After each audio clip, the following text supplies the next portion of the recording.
प्रार्थना कैसे करें? ये दो कहानियाँ जो आपके जीवन में लाएंगी नई ऊर्जा।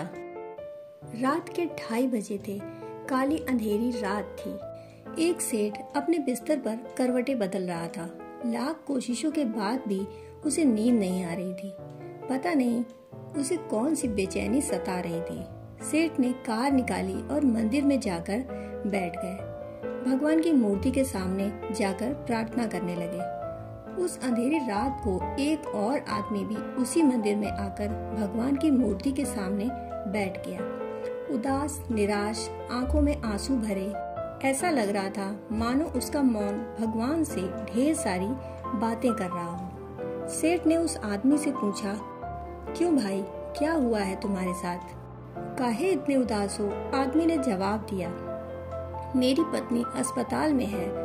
सुबह अगर ऑपरेशन ना हुआ तो वह मर जाएगी और ऑपरेशन के लिए मेरे पास पैसे नहीं हैं। उसकी बातों को सुनकर सेठ ने अपनी जेब टटोली। जितने पैसे उसकी जेब में थे सारे के सारे उस आदमी को दे दिए। उस गरीब आदमी के चेहरे पर उम्मीद की एक किरण नजर आने लगी। सेठ ने उसके हाथों में अपना कार्ड रखते हुए बोला, इसमें मेरा फोन नंबर है और पता भी।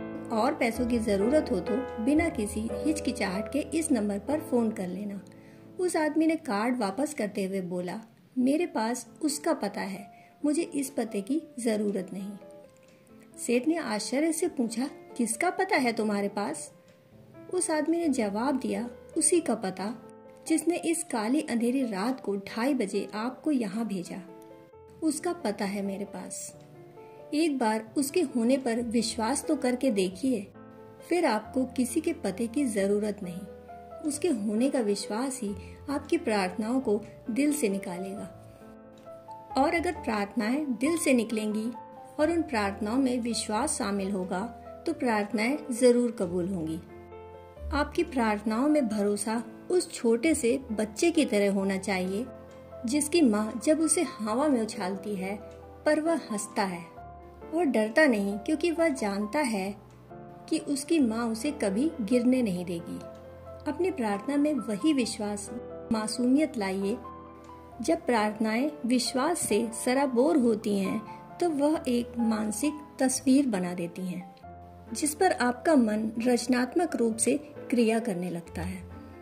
कहा जाता है ना कि जिस चीज को आप दिल से पाना चाहते हैं तो पूरी कायनात भी उसे आपसे मिलाने में आपकी मदद करती है।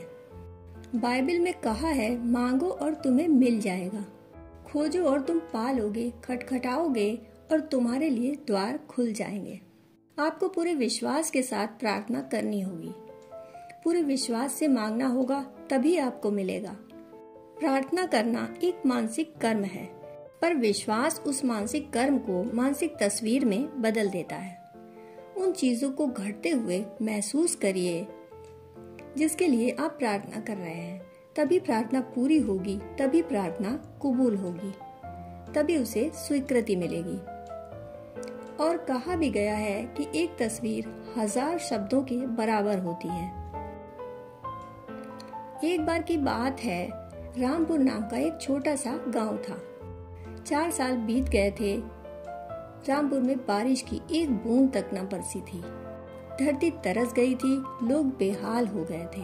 सब लोग ईश्वर से प्रार्थना करते हैं, बारिश कर दे मेरे मालिक, धरती सूख रही है। उस गांव का एक किसान रामू एक दिन पूरे परिवार के साथ प्रार्थना में बैठा, जिसमें उसकी पत्नी, 6 साल की बेटी मुन्नी, 4 साल का बेटा राजू भी था। रामू हाथ जोड़कर भगवान से प्रार्थना करने लगा। रुंधी हुई आवाज में आंसुओं को आंखों के भीतर छुपाकर बोला, सुना है भगवान, बच्चों की जल्दी सुनते हैं। चलो हम सब मिलकर ईश्वर से बारिश के लिए प्रार्थना करते हैं। सभी अपनी अपनी तरह से प्रार्थना करने लगे। मुन्नी मनी मन भगवान से कह रही थी, मेरे बाबा बहुत परेशान हैं, आप तो कुछ कर सकते हैं, हमारे गांव में बारिश करा दीजिए। पूजा के बाद सब लोग उठ गए। रामू कुछ काम से बाहर जाने लगा। आप कहाँ जा रहे हैं बाबा? मुन्नी बोली। बस खेत में जा रहा हूँ मुन्नी, बाबा बोले। बाबा रुको, अपने साथ छाता तो ले जाओ। मुन्नी दौड़कर भीतर गई और खूंटी से टंगा छाता ले आई। छाता देखकर रामू बोला, अरे मुन्नी, भला अब इसका क्या काम? शाम होने को है, सूरज कब का जा चुका है। मुन्नी मासूमियत से बोली, बाबा आप भूल गए, अभी थोड़ी ही देर पहले ही तो हमने प्रार्थना की थी, कहीं बारिश हो गई तो? मुन्नी का जवाब सुनकर तो रामू स्तब्ध रह गया। कभी वह आसमान की तरफ देखता, कभी मुन्नी के मासूम चेहरे की तरफ। उसी पल उसने महसूस किया मानो कोई आवाज उससे कह रही हो, प्रार्थना करना अच्छा है, लेकिन उससे जरूरी है इस बात पर विश्वास करना कि तुम्हारी प्रार्थनाएं सुनी जाएंगी, फिर उसी हिसाब से करना। हम सभी प्रार्थना करते हैं, पर अगर प्रार्थना में विश्वास ही ना हो तो प्रार्थना सिर्फ शब्द बनकर रह जाएगी, केवल एक मानसिक कर्म बनकर रह जाएगी। प्रार्थना में विश्वास रूपी रंग से मानसिक तस्वीर बनानी चाहिए। उन चीजों को होते हुए महसूस करना चाहिए जिसके लिए आप प्रार्थना कर रहे हो, तभी प्रार्थनाएं सफल होंगी। दोस्तों, कहानी सुनने के लिए आपका बहुत बहुत आभार।